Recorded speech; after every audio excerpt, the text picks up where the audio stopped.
کیا خطاب فصل ہے یہ، ہے حدیث مصطفیٰ، حیرتوں میں عقل ہے یہ، ہے حدیث مصطفیٰ۔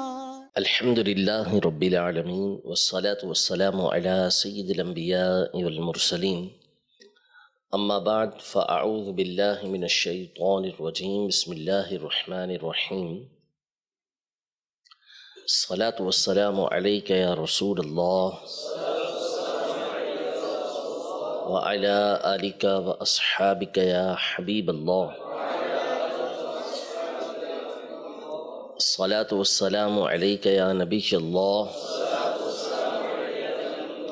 وعلی آلک واصحابک یا نور اللہ۔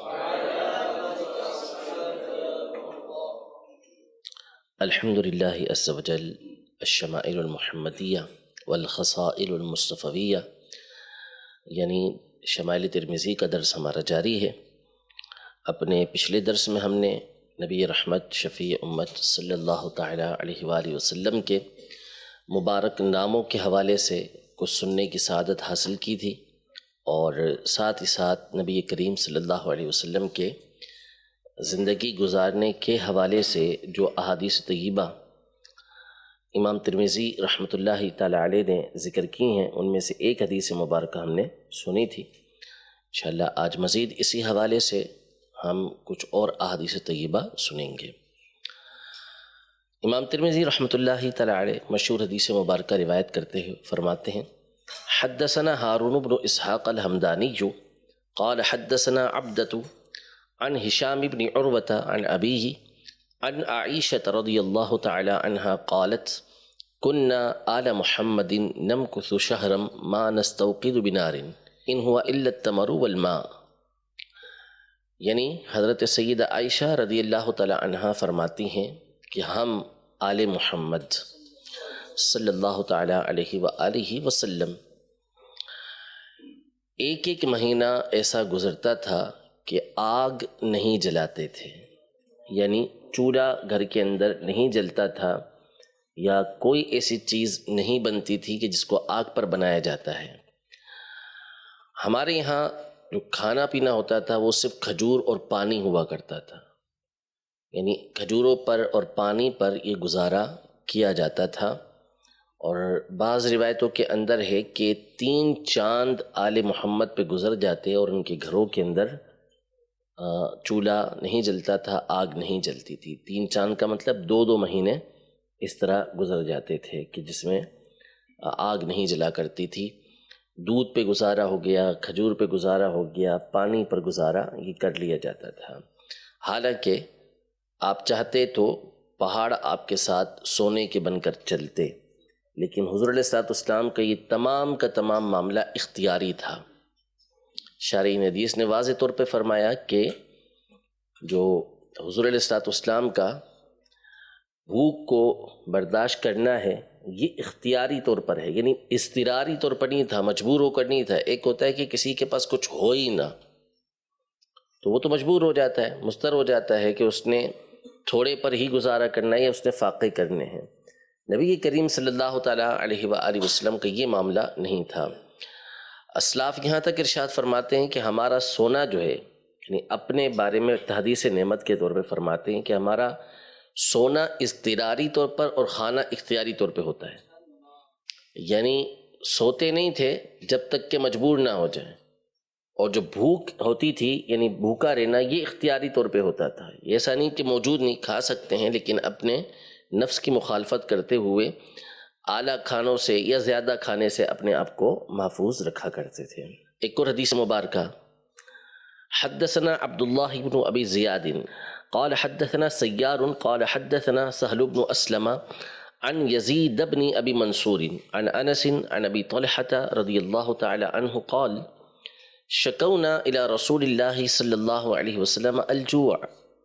ورفعنا عن بطوننا عن حجر حجر فرفع رسول الله صلى الله عليه وسلم عن بطنه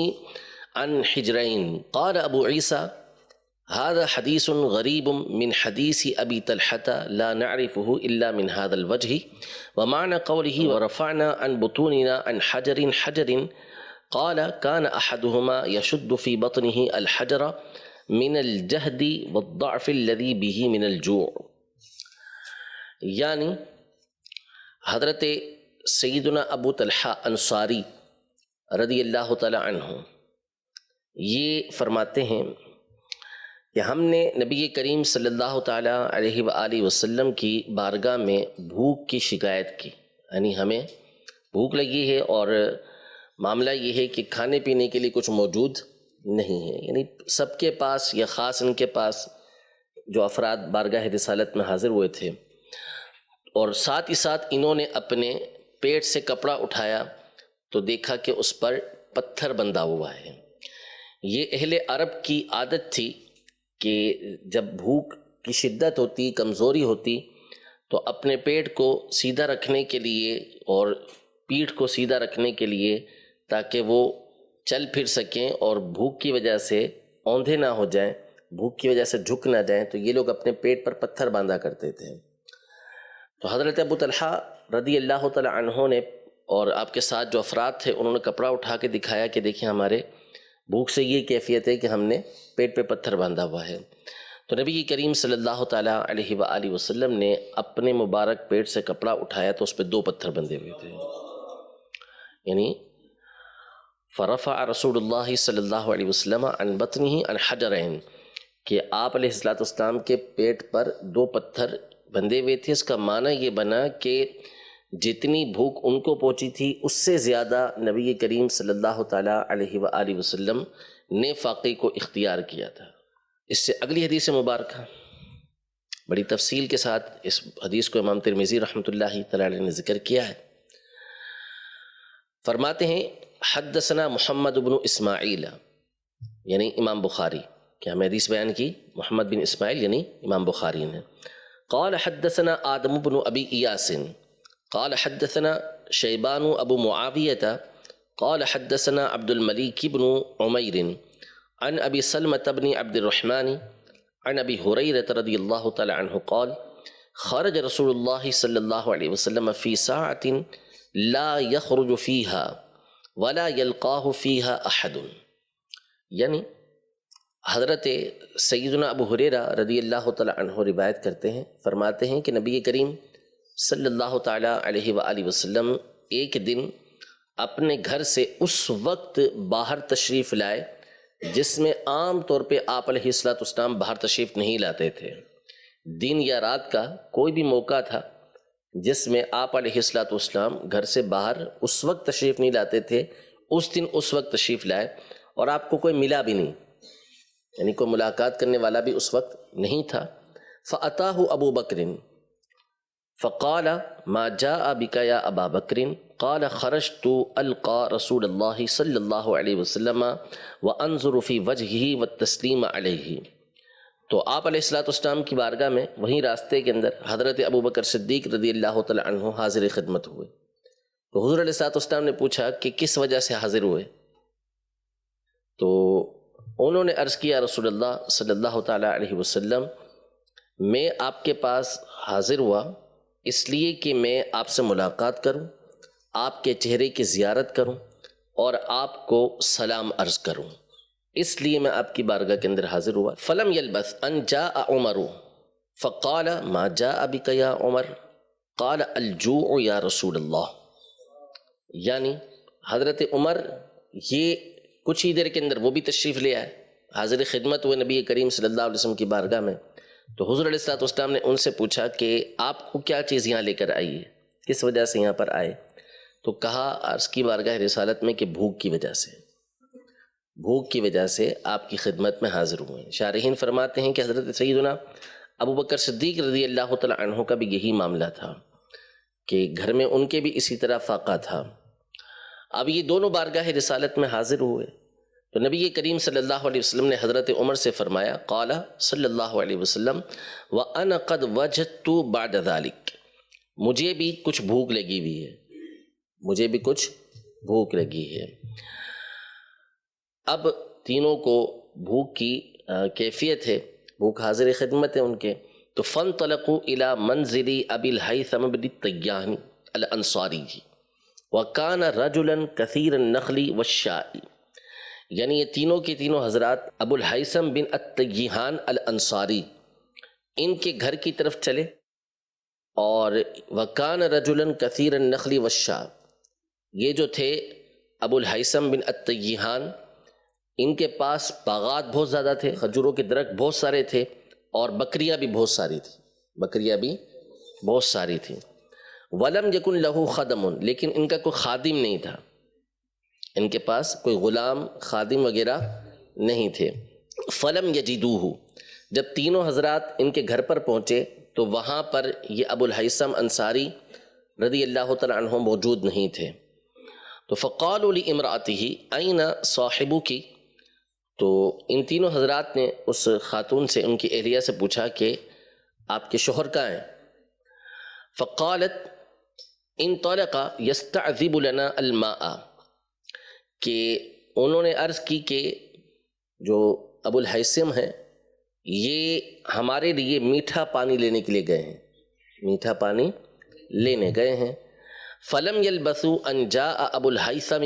بقربۃ یزعبها فوضعها، تھوڑی دیر کے اندر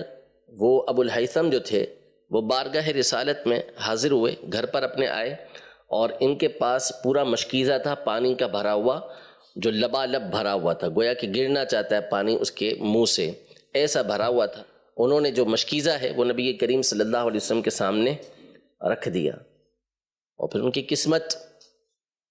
کہ نبی کریم صلی اللہ تعالیٰ علیہ وسلم ان کے گھر تشریف لے آئے۔ ثم جاء یلتزم النبی صلی اللہ علیہ وسلم ویفدیہ بابیہ وامہ، یعنی مشکیزہ رکھا اور اس کے بعد نبی کریم صلی اللہ تعالیٰ علیہ وسلم سے دیوانہ وار چمٹ گئے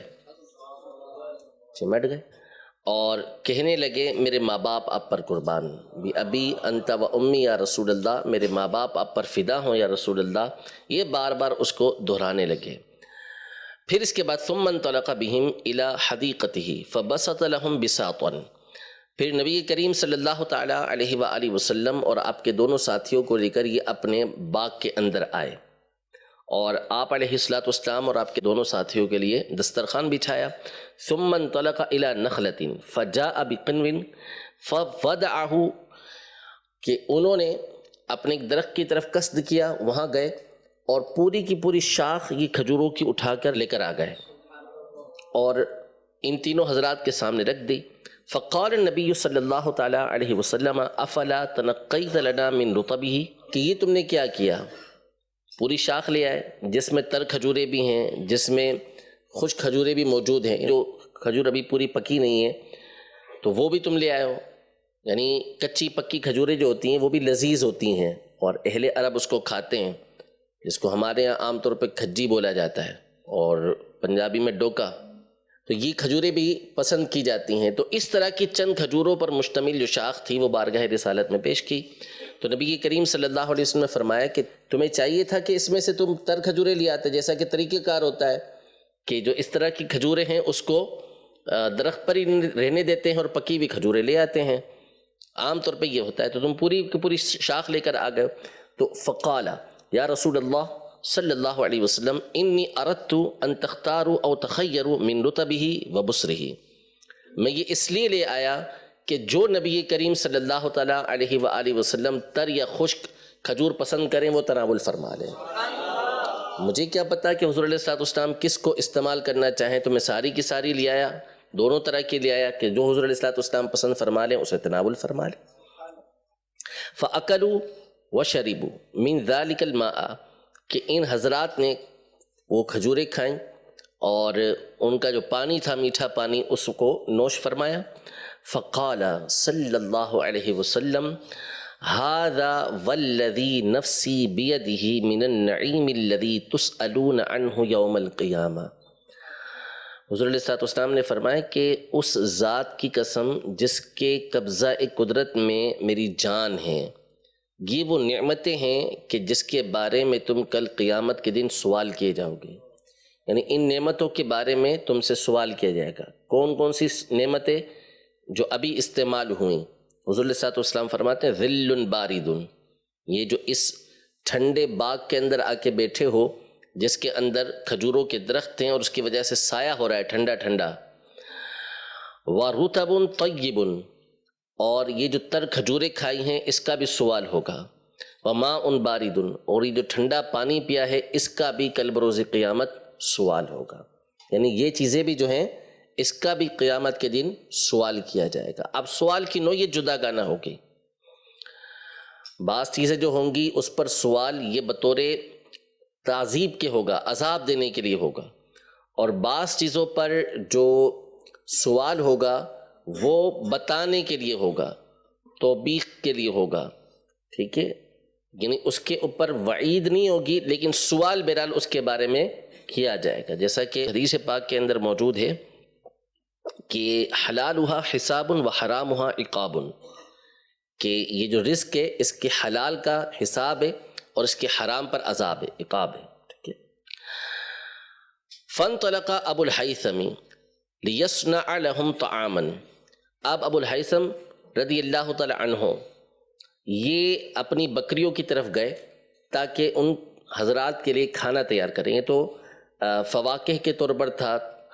کچھ پھل تھے کہ اس کو پہلے کھا لیں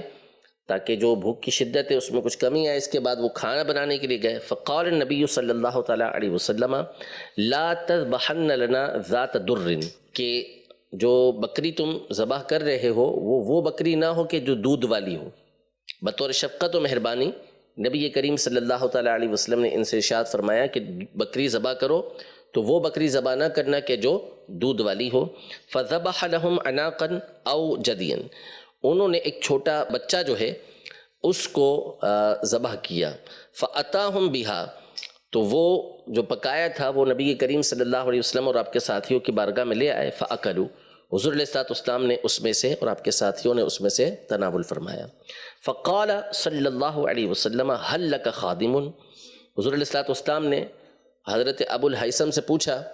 کہ کیا تمہارے پاس خادم ہے، یعنی باغات ہیں، بکریاں ہیں، تو کوئی غلام خادم وغیرہ ہے؟ قال لا، انہوں نے عرض کی کہ نہیں۔ تو حضور علیہ الصلوۃ والسلام کی پیچھے سیرت گزری ہے کہ آپ علیہ الصلوۃ والسلام یقبل الہدیہ ویثیب،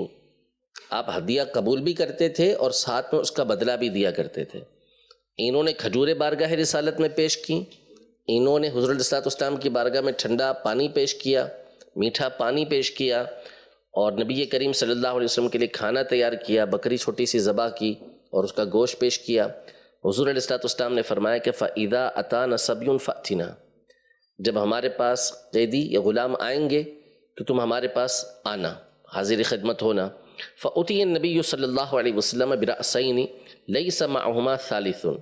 حضور علیہ الصلوۃ والسلام کے پاس صرف 2 غلام لائے گئے، ایک مرتبہ 2 غلام لائے گئے۔ فَأَتَاهُ أَبُو الْحَيْثَمْ، تو یہ حضرت ابو الہیثم رضی اللہ تعالی عنہ بارگاہ رسالت میں حاضر ہوئے۔ فقال النبی صلی اللہ علیہ وسلم اختر منہما، کہ ان دونوں میں سے جو تمہیں چاہیے وہ لے لو۔ قال یا رسول اللہ صلی اللہ تعالی علیہ وسلم اختر لی، یعنی یا رسول اللہ آپ پسند فرما کے دے دیں، جو آپ پسند فرمانا چاہتے ہیں وہ پسند فرما کے دے دیں۔ ظاہر ہے کہ میری پسند جدا گانا ہوگی، آپ کی پسند اعلیٰ ہوگی۔ تو حضور علیہ الصلوۃ والسلام نے فرمایا فقال النبی صلی اللہ علیہ وسلم ان المستشار مؤتمن، کہ جس سے مشورہ کیا جائے وہ ہوتا ہے کہ جس کے پاس امانت رکھوائی جاتی ہے، جس کے پاس یعنی جس کے پاس امانت رکھوائی جائے اس کے لیے کیا لازم ہوتا ہے کہ اس کی صحیح طریقے سے حفاظت کرے، جس نے اس کے اوپر بھروسہ کیا ہے اس کے بھروسے پر پورا اترے۔ تو جس سے مشورہ کیا گیا اس کا بھی یہی معاملہ ہوتا ہے کہ وہ اس کو بھروسے والا سمجھ کے اس سے مشورہ کر رہا ہوتا ہے، لہٰذا اب اس نے جو مشورہ دینا ہے وہ صحیح مشورہ دے، ٹھیک ہے۔ تو خود ھذا فإنی رأیتہ یصلی واستوصی بہ معروفا، حضور علیہ الصلوۃ والسلام نے فرمایا یہ والا لے لو، یہ والا لے لو، اسے اختیار کر لو، اس لیے کہ میں نے اس کو نماز پڑھتے ہوئے دیکھا ہے، اس کو نماز پڑھتے ہوئے دیکھا ہے، اور نبی کی کریم صلی اللہ علیہ وسلم نے فرمایا کہ اس کے ساتھ اچھا سلوک کرنا، اس کے ساتھ اچھا سلوک کرنا۔ فانطلق ابو الہیثم الی امرأته فاخبرها بقول رسول اللہ صلی اللہ علیہ وسلم. تو ابو الہیثم رضی اللہ تعالی عنہ اس غلام کو لے کر اپنی اہلیہ کے پاس آئے اور ساری بات حضور علیہ السلام کی بتائی کہ آپ علیہ السلام نے یہ ارشاد فرمایا کہ یہ غلام ہے، اس کے ساتھ اچھا سلوک کرنا، میں نے اس کو نماز پڑھتے ہوئے دیکھا ہے، اس کے ساتھ اچھا سلوک کرنا. فقالت امرأته ما انت ببالغ حق ما قال فيه النبي صلی اللہ تعالی علیہ وسلم الا بان تعتقه. بیوی بھی بیوی تھی ان کی، وہ بھی صحابیہ تھیں، تو انہوں نے ان سے عرض کی کہ آپ پر جو نبی کریم صلی اللہ تعالیٰ علیہ وسلم نے احسان کیا ہے اور آپ کو یہ جو وصیت کی ہے کہ ان کے ساتھ اچھا سلوک کرنا، تو یہ اچھا سلوک اس کا حق اسی صورت میں ادا ہو سکتا ہے جب آپ اس غلام کو آزاد کر دیں. ٹھیک ہے، تو قال فہو عتیق، تو ابو الہیثم رضی اللہ تعالیٰ عنہ نے کہا کہ یہ آزاد ہے. جب حضور علیہ السلام کو خبر پہنچی تو فقال صلی اللہ علیہ وسلم ان اللہ لم یبعث نبیا ولا خلیفتا الا وله بطانتان، بطانة تأمره بالمعروف وتنهاه عن المنکر وبطانة لا تألوه خبالا ومن یؤق بطانة السوء فقد وقی. یعنی نبی کریم صلی اللہ تعالیٰ علیہ وآلہ وسلم نے ارشاد فرمایا کہ جب ان کا معاملہ سنا تو فرمایا کہ اللہ نے جو بھی نبی بھیجا اور جو بھی خلیفہ بھیجا، یعنی جس خلیفہ کو مقرر کیا گیا، تو اس کے دو طرح کے رازدار ہوتے ہیں، دو طرح کے رازدار ہوتے ہیں، اس کو مشورہ دینے والے ہوتے ہیں. ایک وہ رازدار ہوتا ہے بطانہ، بطانہ بولتے ہیں کہ جو اندر کا کپڑا ہوتا ہے جو جسم سے لگا ہوا ہوتا ہے، استر جو اندر کی طرف ہوتا ہے، اس کو بطانتن بولتے ہیں. تو چونکہ وہ بالکل اندر ہوتا ہے تو اسی لیے اس کو چھپی ہوئی چیز کہا جاتا ہے. تو جو رازدار ہوتا ہے وہ بھی چھپی ہوئی چیزوں کو جانتا ہے، وہ اندر کے معاملات سارے جانتا ہے، تو اس کو بطانتن کہتے ہیں. تو فرمایا ایک رازدار وہ ہوتا ہے کہ جو بھلائی کا حکم دیتا ہے اور برائی سے روکتا ہے، اور ایک رازدار وہ ہوتا ہے کہ جو کسی طرح کے فساد کی کوئی پرواہ نہیں کرتا. ٹھیک ہے، پڑھ رہا ہے تو پڑھ رہا ہے یہ کسی معاملے کے اندر، تو وہ اس کو کچھ بتاتا نہیں ہے. پھر حضور علیہ السلام نے فرمایا کہ جو برے رازدار سے بچایا گیا تو وہ بچایا ہی گیا، یعنی اس کو بھلائی حاصل ہوئی اور اس کو اچھائی حاصل ہوئی. یعنی برے رازدار سے بچا لیا گیا، ایسا رازدار اسے ملا نہیں ہے، تو ایسا شخص وہ ہے کہ جس کو اللہ تعالیٰ نے بری چیزوں سے محفوظ فرما دیا. یہ حضرت ابو الہیثم رضی اللہ تعالیٰ عنہ کی اہلیہ کی نبی کریم صلی اللہ علیہ وسلم نے تعریف فرمائی کہ وہ اچھی رازدار تھیں، کہ انہوں نے ان کو اچھی بات کا حکم دیا، تأمرہ بالمعروف، اچھی بات کا حکم دیا اور بری بات سے ان کو روکنے والی تھیں. اب بری بات تو کوئی نہیں تھی لیکن اچھی بات کا ان کو مشورہ دیا کہ آپ جو ہے اللہ کی راہ کے اندر اس کو آزاد کر دیں. ایک اور حدیث مبارکہ سماعت فرمائیں، یہ بھی تفسیر حدیث ہے. فرماتے ہیں حدثنا عمر بن اسماعیل بن مجالد بن سعید قال حدثنا ابی عن بیان بن بشر عن قیس بن ابی حازم قال سمعت سعد بن ابی وقاص یقول. حضرت سعد بن ابی وقاص رضی اللہ تعالی عنہ فرماتے ہیں انی لأول رجل احراق دما فی سبیل اللہ عز وجل وانی لأول رجل رما بسہم فی سبیل اللہ. یعنی حضرت سعد بن ابی وقاص رضی اللہ تعالی عنہ فرماتے ہیں کہ میں وہ پہلا شخص ہوں جس نے اللہ کی راہ کے اندر خون بہایا ہے. یعنی اللہ کی راہ کے اندر جہاد کی ابتدا کرنے والا، لڑنے والا، خون بہانے والا میں ہوں، اور میں سب سے پہلا شخص ہوں کہ جس نے اللہ کی راہ کے اندر تیر چلایا. اللہ کی راہ میں سب سے پہلے تیر چلانے والے حضرت سعد بن ابی وقاص رضی اللہ تعالی عنہ تھے. پھر فرماتے ہیں کہ لقد رأیتنی اغزو فی العصابۃ من اصحاب محمد علیہ الصلاۃ والسلام ما نأکل الا ورق الشجرۃ والحبلۃ حتی تقرحت اشداقنا. یعنی آپ فرماتے ہیں کہ مجھے یاد ہے میں نے رسول اللہ صلی اللہ تعالیٰ علیہ وآلہ وسلم کے صحابہ کے ساتھ ایک غزوے کے اندر شرکت کی، تو ہم اس کے اندر صرف درخت کے پتے اور لوبیا کے پتے کھایا کرتے تھے، حتیٰ کہ یہ جو ہمارے جبڑے تھے، کنارے تھے، یہ ان کے اندر زخم ہو گئے تھے، ان کے اندر زخم ہو گئے تھے. وَإِنَّ أَحَدَنَا لَيَدْعُ كَمَا تَدْعُ الشَّاةُ وَالْبَعِيرُ. اور جو ہم قضائے حاجت کرتے تھے اس میں فضلہ اس طرح کا ہوتا تھا جیسے بکری اور اونٹ کا ہوتا ہے، یعنی تر غذا ہم کھاتے نہیں تھے، یہ پتوں کے اوپر گزارا ہو رہا تھا، تو جو خارج ہونے لگا وہ بھی اسی طرح کا تھا. خشک چیزیں جس طرح ہوتی ہیں ویسے ہی فضلہ جو ہے وہ بکری کی مینگنی کی طرح یا اونٹ کی مینگنی کی طرح خارج ہوتا تھا. یہ اپنی صورتحال آپ نے ارشاد فرمائی. اصل مسئلہ یہ تھا کہ آپ رضی اللہ تعالی عنہ یہ بصرہ کے گورنر تھے، بصرہ کے گورنر تھے. وہاں لوگوں نے آپ کی نماز کے اوپر اعتراض کیا، چند چیزوں پر اعتراض کیے، جن میں سے ایک اعتراض نماز پر تھا کہ صحیح طریقے سے نماز نہیں پڑھاتے، صحیح طریقے سے نماز نہیں پڑھاتے. تو آپ نے پھر اپنا معاملہ بیان کیا کہ اللہ نے مجھے یہ سعادت دی کہ اللہ کی راہ کے اندر سب سے پہلے تیر میں نے چلایا، خون میں نے بہایا، اور مجھے یاد ہے کہ میں اس وقت تھا صحابہ کی ایک جماعت کے ساتھ کہ جس میں ہم نے جب غزوہ کیا تو ہمارے پاس کھانے کے لیے صرف درخت کے پتے اور لوبیا کے پتے تھے، ہمارے جبڑے تک چر گئے، منہ کے اندر زخم ہو گئے. ٹھیک ہے، اب یہ تھے کس کے ساتھ؟ اصحاب محمد صلی اللہ علیہ وسلم کے ساتھ تھے. تو اس میں دو طرح کی روایتیں ہیں. ایک روایت یہ ہے کہ یہ وہ غزوہ ہے جس میں حضرت سیدنا ابو عبیدہ رضی اللہ تعالی عنہ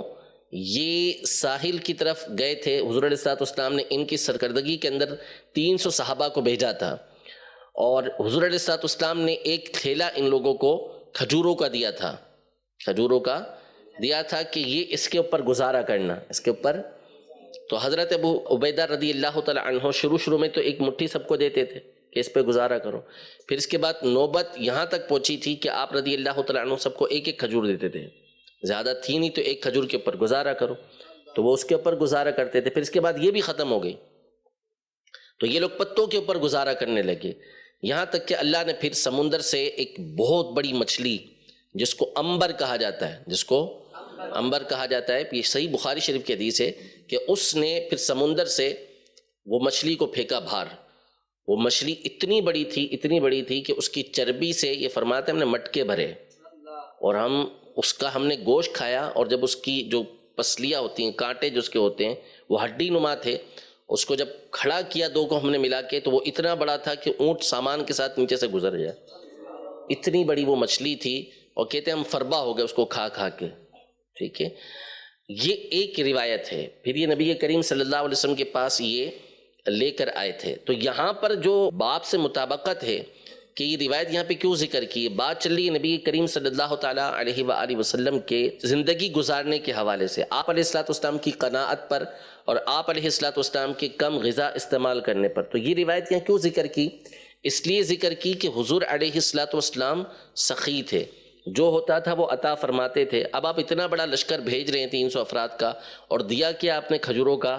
ایک تھیلا. تو اس کا مطلب ہے کہ اس وقت قلت تھی، بظاہر ظاہری اعتبار سے مال کیا تھا، کم تھا، اس لیے ان کو دیا کہ اس کے اوپر گزارا کرو. ٹھیک ہے، سمجھ آئی یہ بات. اور ایک روایت یہ ہے کہ یہ جو غزوہ تھا یہ نبی کریم صلی اللہ تعالیٰ علیہ وآلہ وسلم کے ساتھ ہوا تھا. تو پھر یہ واضح ہو جائے گا کہ وہ حضور علیہ السلام کا جو زندگی گزارنا تھا وہ اس انداز میں زندگی گزارنا تھا. وَأَصْبَحَتْ بَنُو أَسَدٍ. اچھا، اب انہوں نے کیا کیا؟ جو بصرہ والے تھے، بنو اسد والے، یہ حضرت سعد بن ابی وقاص رضی اللہ تعالی عنہ کے اوپر کہنے لگے کہ یہ نماز صحیح نہیں پڑھ رہے. تو انہوں نے فرمایا کہ مجھے اللہ نے یہ سعادتیں دی ہیں، ابتدا میں اسلام لے کر آئے، عشرہ مبشرہ میں سے تھے، حضور علیہ السلام کے اتنے قریب رہے، اور آپ واحد ہیں جن کو حضور علیہ السلام نے فرمایا کہ ارمی یا سعد بی ابی و امی انت، کہ اے سعد میرے ماں باپ تجھ پہ قربان ہو، تیر چلا. تو اتنی بڑی تو ان کی سعادت ہے، اور ان کو یہ کہہ رہے ہیں کہ آپ صحیح نماز نہیں پڑھاتے. تو یہ کہتے ہیں وَأَصْبَحَتْ بَنُو أَسَدٍ يُعَذِّرُونَنِي فِي الدِّينِ. یہ لوگ دین کے معاملے میں مجھے سمجھا رہے ہیں، مجھ پر تعزیر کر رہے ہیں، اور مجھ پر جو ہے وہ الزام لگا رہے ہیں. لَقَدْ خِبْتُ وَخَسِرْتُ إِذًا وَضَلَّ عَمَلِي. کہ اگر میں اس طرح کروں کہ صحیح نماز نہ پڑھ سکوں تو میں تو رسوا ہو گیا، میں تو ناکام ہو گیا، اور میں تو خسارے کے اندر چلا گیا. اگر ایسا معاملہ ہے تو میرا تو سارا کا سارا عمل ہی ضائع ہو گیا. جب میری نماز ہی ٹھیک نہیں تو پھر کیا چیز ٹھیک ہو سکتی ہے؟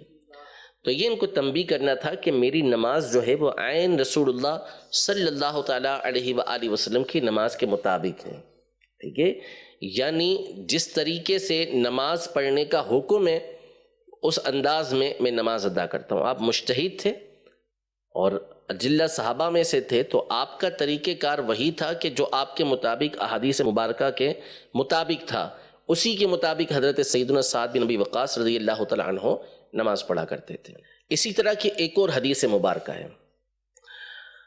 فرماتے ہیں امام ترمذی رحمۃ اللہ تعالیٰ علیہ، حدثنا محمد بن بشار قال حدثنا صفوان بن عیسیٰ قال حدثنا عمر بن عیسیٰ ابو نعامة العدوی قال سمعت خالد بن عمیر وشویسا ابا الرقادی قال بعث عمر بن الخطاب عتبة بن غزوان وقال انطلق انت ومن معك حتى اذا كنتم في اقصى بلاد العرب وادنى بلاد العجم، یعنی خالد بن عمیر اور شویس ابو الرقاد یہ دونوں کہتے ہیں حضرت عمر بن خطاب رضی اللہ تعالی عنہ نے حضرت سیدنا عتبہ بن غزوان رضی اللہ تعالی عنہ ان کو ایک غزوے کے اندر بھیجا، ایک مقام پر بھیجا۔ یہ عتبہ بن غزوان جو ہیں یہ قدیم الاسلام صحابی ہیں اور 7ویں نمبر پر آپ ایمان لے کر آئے تھے، یعنی اللہ نے یہ سعادت ان کو عطا کی تھی۔ تو ان کو حضرت عمر رضی اللہ تعالی عنہ نے کچھ افراد کے ساتھ سرحد کی طرف بھیجا، کیونکہ اطلاع یہ ملی تھی کہ جو اجمی ہیں وہ اہل عرب کے اوپر حملہ کرنے والے ہیں۔ تو حضرت سیدنا عمر رضی اللہ تعالی عنہ نے حفاظت کے لیے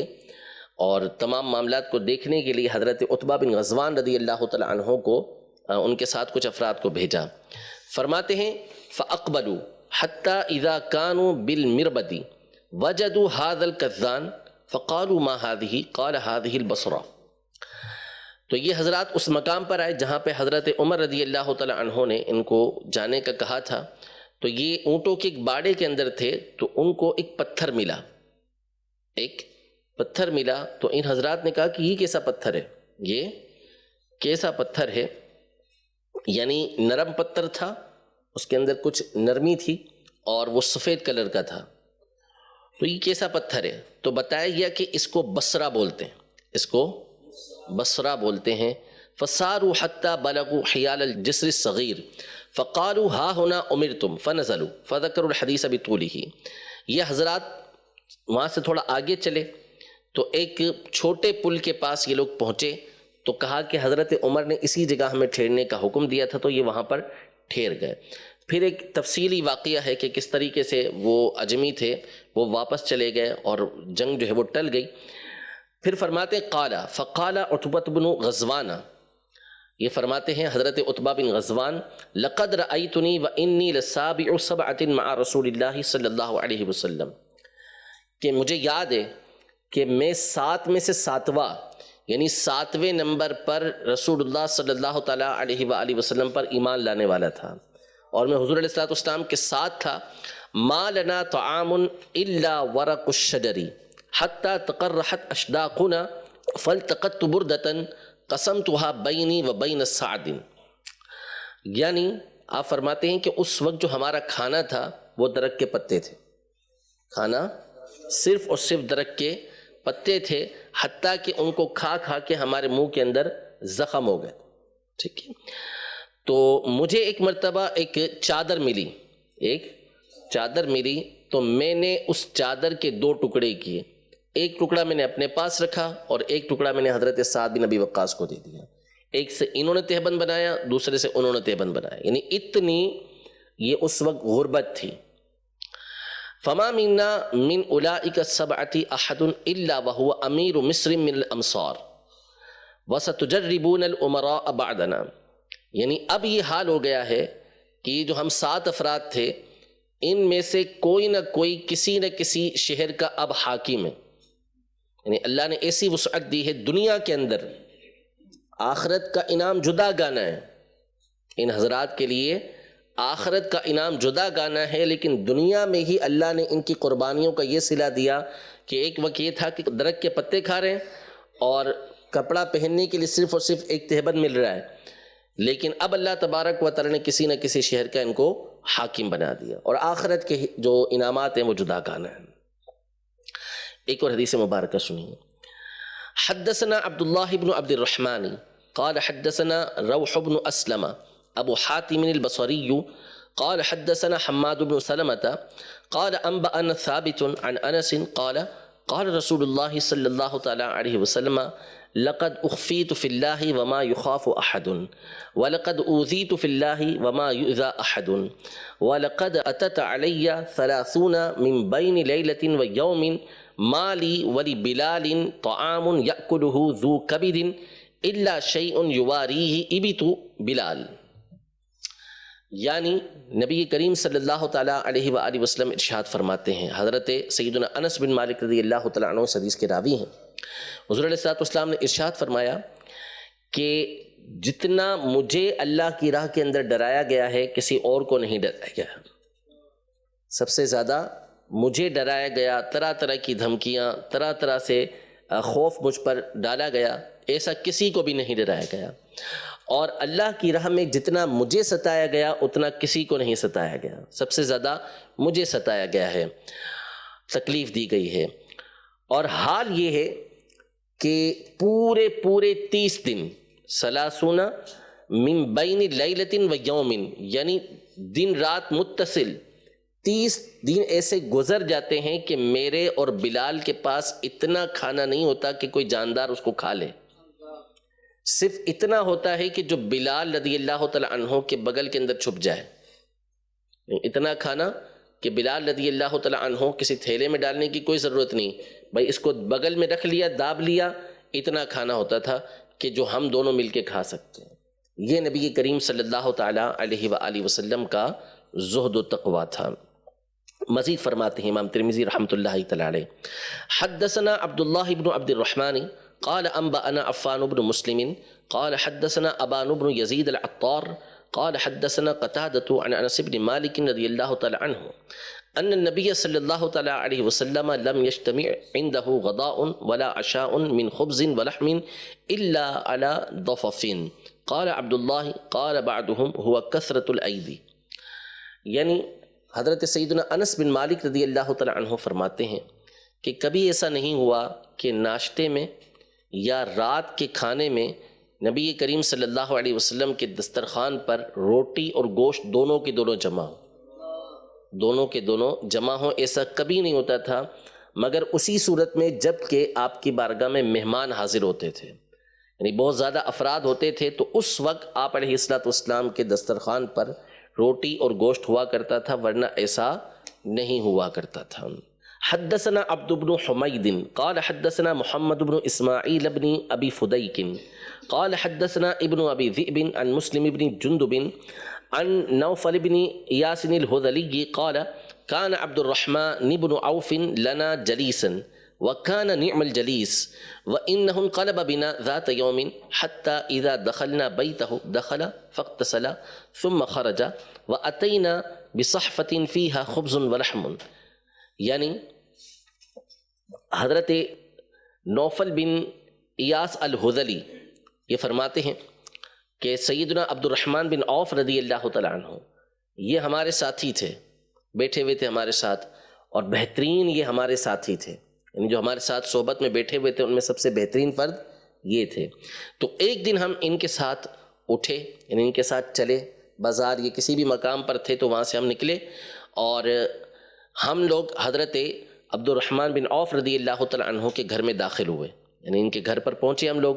تو یہ اپنے غسل خانے میں گئے اور وہاں غسل کیا یا اپنے ہاتھ دھوئے، پھر اس کے بعد باہر نکلے